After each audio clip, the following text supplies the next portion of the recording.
Hello, my name is Mr. Six, and I'm going to be your instructor this summer for PS103. There's a couple of things you need to keep in mind before we start the semester, and those things include the fact that this is normally a 16-week class, which will be taught in a 4-week summer session. We will not reduce the amount of information or the amount of things you need to know.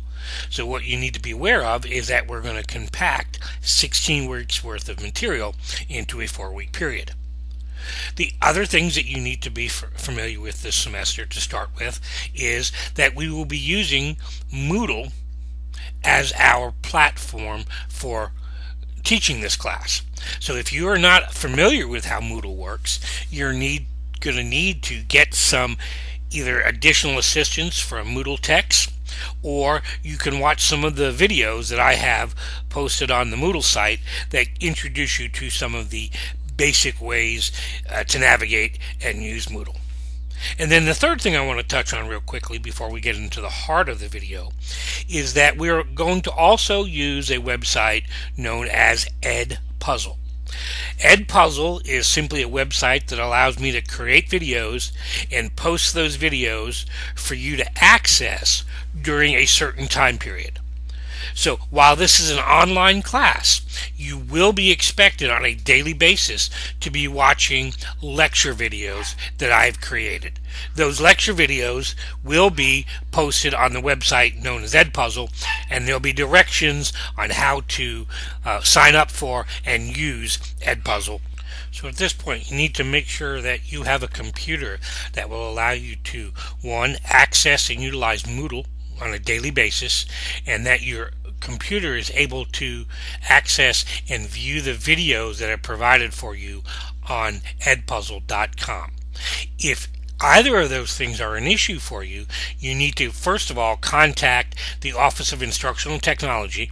I referred to them as Moodle Techs earlier at the phone number that's listed on the screen right now. Or you need to contact me directly on my cell phone, and that number is provided for you in your syllabus. Being unable to access a computer on a daily basis that will allow you to do these things is going to make it very difficult, if not impossible, to be successful. Right now, I want to reiterate the fact that this is a course that is generally taught in a 16-week session. We are going to be teaching it in a condensed 4-week session. So if you look on the screen now, you'll see what Moodle is set up like for this 4-week session. As you look on the screen, you'll see that there are basically 4 or 5 daily blocks on Moodle in front of you. Each one has a date. And if we were to click on each one of those, we would see that each day is going to cover 1 chapter's worth of material, instead of covering that chapter in a week, which we would in a 16-week session. So you need to understand this is going to be condensed down very, very densely, and that each day you're going to be expected to cover material over a whole new chapter. If you look on the screen now, you will notice what it looks like for each daily module, as I call it. Each day you're going to be able to click on one of these links, and it'll tell you what material is being covered that day and what is due that day. So if we look at the screen now, what we'll see is one of those daily modules listed. And then on that daily module, see, it tells you the chapter we're covering. It'll give you any supplemental materials we have for that chapter, like a PowerPoint for the chapter or maybe handouts dealing with the chapter. Then it's going to give you a link to the daily videos that you have to watch that day and a list of the daily videos for each day. And then underneath that, you're going to see that there's a daily chapter textbook quiz and a daily supplemental materials quiz, which covers the lecture videos for that day. And then several days during the week, 1 or 2 days during the week, you're going to have other activities that you have to complete, like an elected officials assignment, or you'll need to do a lesson on Moodle. And then each of the 3 weeks, for the first 3 weeks, we're going to have what's called a class discussion video. On the first day of the week, we will have a class discussion video that will open up. I will ask you a question, and you and your classmates have to engage in a conversation around that question that I ask. Again, you'll have those class discussion activities for the first 3 weeks. For the last week, we don't have one. But the point that I'm making here is that there's going to be about the same amount of material that we have in a 16-week class covered in a 4-week class. So all of these assignments will open at midnight on Monday morning, for example, and then they'll be due before 11:59 Monday night. And then starting at midnight Tuesday morning, there'll be a new chapter's worth of material up there. Make sure you're aware of the level of activity that we're going to have for this semester, because the 4-week session goes quickly. And if 3 weeks into the session you decide you can't keep up, it's going to be too late for you to drop the class. Make sure you understand what you're getting into here on the first or second day of class. I want to talk right now about something that I just briefly mentioned, and that is when course materials will become available. If you look on the screen now, there's an explanation that's found in your syllabus of completion of coursework.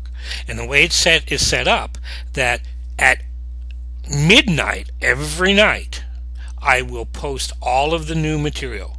That new material will be available for you online until 11:59 p.m. that night. So you wake up the next morning and the new material will be there. Okay, you will basically have that 24-hour period to complete the work. But you need to understand that a lot of students who take summer 4-week classes will usually pick one day, usually late in the week, to go through and do all of the work for that week.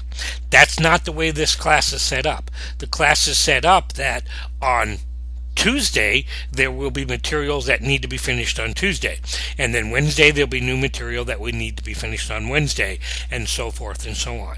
So if you're going to wait until Thursday or Friday and try and complete the whole week's worth of material, that will not work for you. I do have it set up where you could go in on the first day of the week, Monday, and do Monday, Tuesday, Wednesday, Thursday, and Friday's work. You can do work early, but you cannot wait until Friday and do all of the work from the week.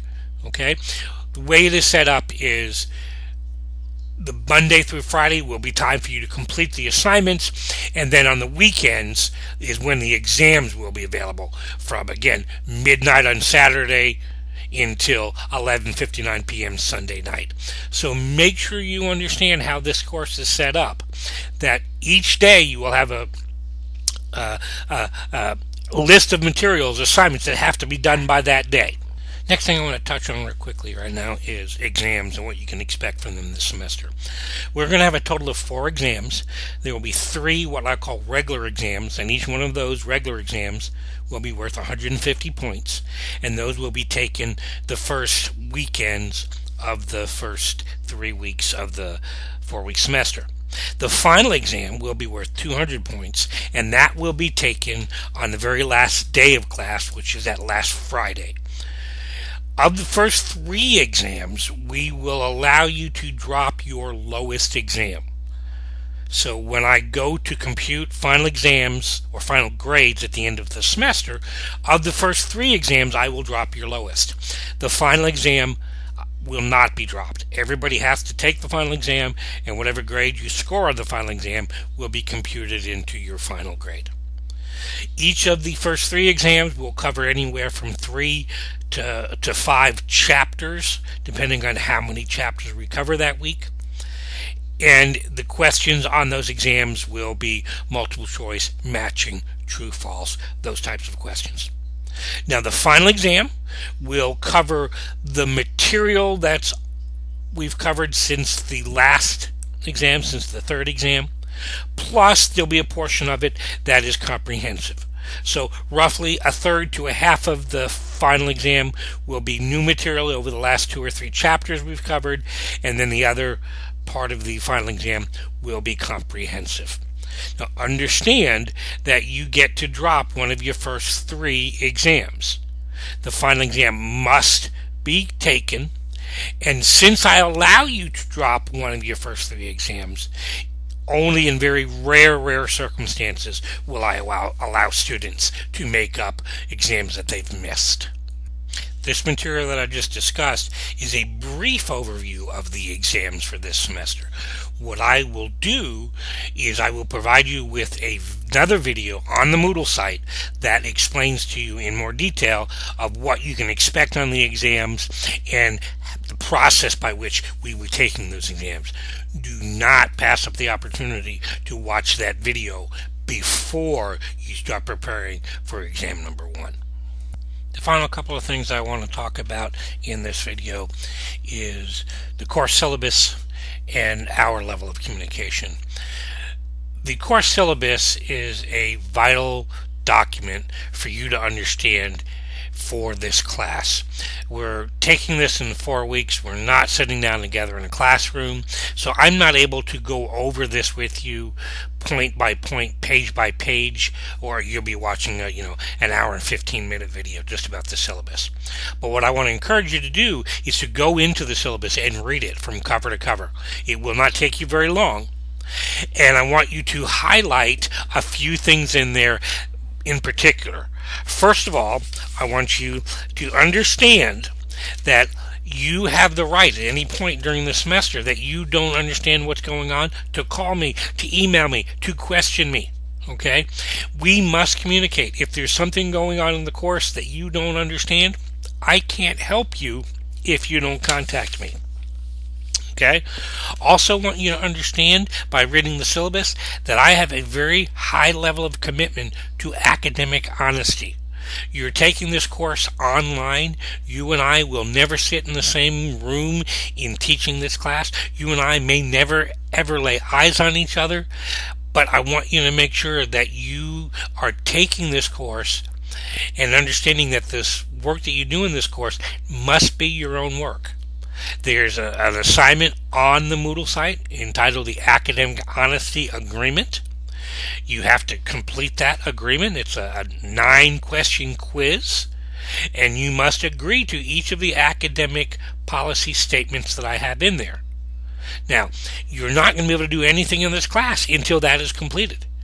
You have every right in the world to say, Mr. Sexton, I disagree with policy number 4 on your academic honesty policy. But if you're not willing to abide by each of the policies that I lay out, then you need to find another course to take.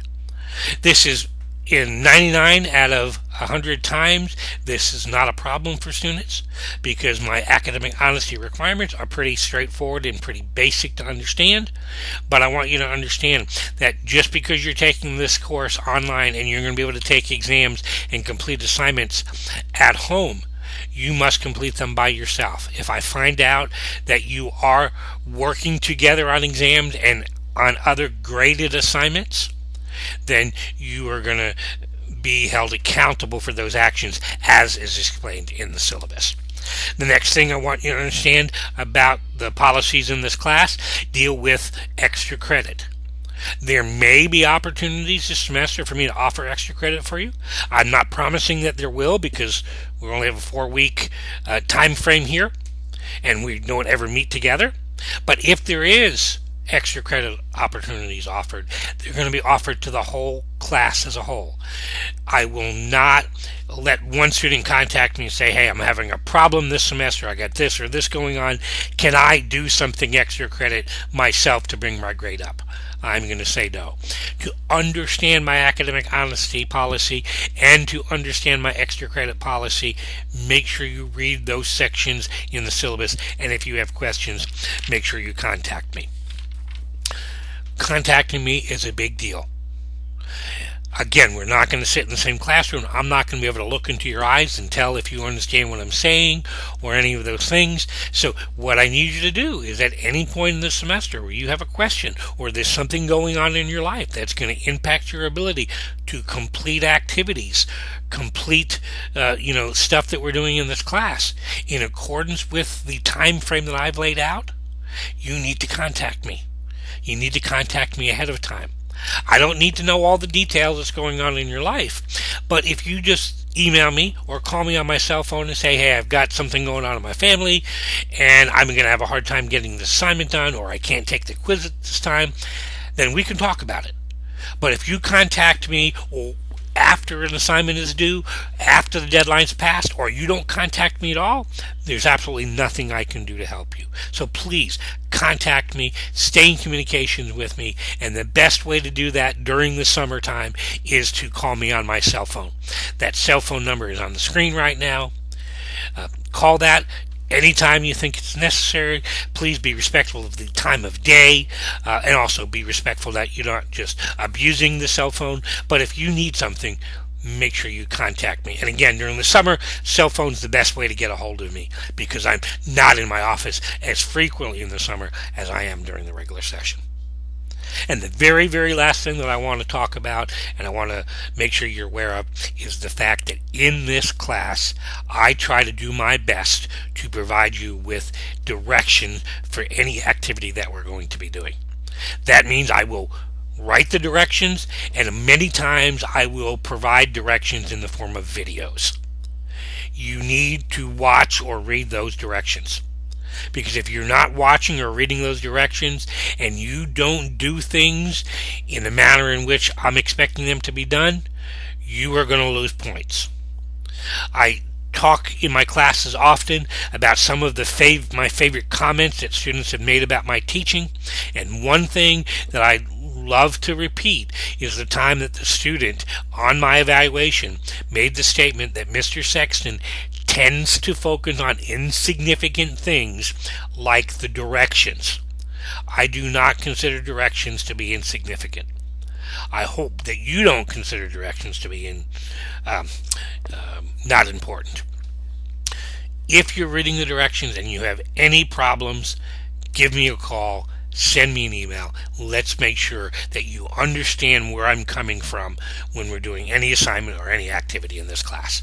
Good luck, and as I said, in the first week's worth of materials, or in the first day's worth of materials, there's going to be some more videos for you to watch that are going to go into more detail on some of these topics, like how to complete the class discussion forums, how to complete the exams, how to prepare for the exams. I suggest, again, you watch those, and if you have any questions, make sure you give me a call. Good luck, and I'm looking forward to a great semester.